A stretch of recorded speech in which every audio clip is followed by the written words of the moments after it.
అయినా రాజ్యాంగబద్ధమైన రక్షణ ఉంటుంది, వాళ్ళు పెట్టుబడులు పెట్టడానికి అవకాశం ఉంటుందని రాహుల్ గాంధీ గారు వివరించడం జరిగింది. అయినా జర్నలిస్టులు కావచ్చు, రాజకీయ పార్టీలు కావచ్చు, పదే పదే తెలంగాణ రాష్ట్ర ప్రభుత్వానికి ప్రతిష్టాత్మకంగా తెలంగాణ రాష్ట్ర ప్రభుత్వం భావించి ప్రారంభించిన యంగ్ ఇండియా స్కిల్స్ యూనివర్సిటీకి కార్పస్ ఫండ్ కింద రాష్ట్ర ప్రభుత్వం నిధుల స్వీకరణ కోసం చేస్తున్న ప్రయత్నంలో భాగంగా చాలా సంస్థలు ముందుకొచ్చి రాష్ట్ర ప్రభుత్వం ప్రారంభించిన ప్రతిష్టాత్మకమైన యంగ్ ఇండియా స్కిల్స్ యూనివర్సిటీకి నిధులను ఇవ్వడం జరిగింది. దాంట్లో భాగంగానే అదానీ సంస్థ కూడా 100 కోట్ల రూపాయలను కార్పొరేట్ సోషల్ రెస్పాన్సిబిలిటీ కింద తెలంగాణ రాష్ట్ర ప్రభుత్వం ప్రారంభించిన యంగ్ ఇండియా స్కిల్స్ యూనివర్సిటీకి ఇస్తాము అని చెప్పి ఆమోద లేఖ ఇవ్వడం జరిగింది.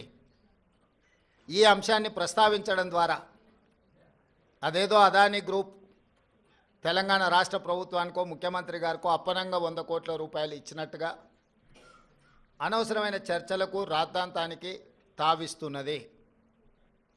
వాస్తవంగా ఇన్కమ్ ట్యాక్స్ క్లియరెన్స్ లేకపోవడం వల్ల ఇన్కమ్ ట్యాక్స్ నుంచి మినహాయింపు తీసుకోవడానికి రాష్ట్ర ప్రభుత్వం చేస్తున్న ప్రయత్నము నిన్న మొన్ననే 80B కింద రాష్ట్ర ప్రభుత్వానికి యంగ్ ఇండియా స్కిల్స్ యూనివర్సిటీకి అనుమతి ఇవ్వడం జరిగింది. ఇప్పటి వరకు ఏ సంస్థ నుంచి కూడా తెలంగాణ రాష్ట్ర ప్రభుత్వం తన ఖాతాలోకి ₹1 కూడా తీసుకోలేదు, ఇంక్లూడింగ్ అదానీ. అయితే అనవసరమైన చర్చలలో తెలంగాణ ప్రతిష్ట కానీ వ్యక్తిగతంగా నా గురించి చర్చ జరగడం మా మంత్రివర్గ సహచరులకు నాకు ఎలాంటి సుతారము ఇష్టం లేదు. అందుకే స్పష్టంగా నిన్ననే రాష్ట్ర ప్రభుత్వం తరఫున అదానీ గ్రూప్ ఆఫ్ కంపెనీస్కి మా అధికారి జయేష్ రంజన్ ద్వారా లేఖ రాయడం జరిగింది. జరుగుతున్న వివాదాలు, ఆరోపణలు, రకరకాల పరిస్థితుల వల్ల తెలంగాణ రాష్ట్ర ప్రభుత్వం మీరు ముందుకు వచ్చి ఉదారంగా తెలంగాణ యంగ్ ఇండియా స్కిల్స్ యూనివర్సిటీకి ఇస్తాన్న 100 కోట్ల రూపాయలను తెలంగాణ రాష్ట్ర ప్రభుత్వము స్వీకరించడానికి సిద్ధంగా లేదు. కాబట్టి దయచేసి మీ 100 కోట్ల రూపాయలను యంగ్ ఇండియా స్కిల్స్ యూనివర్సిటీకి బదిలీ చేయొద్దు అని చెప్పి విస్పష్టంగా వారికి లేఖ రాయడం జరిగింది. ఈ పత్రికా సమావేశం ద్వారా పక్క రాష్ట్రాలు, పక్క దేశాలలో అదానీ గ్రూప్ ఆఫ్ కంపెనీస్ మీద జరుగుతున్న వివాదానికి తెలంగాణ రాష్ట్ర ప్రభుత్వానికి ఎలాంటి సంబంధం లేదు.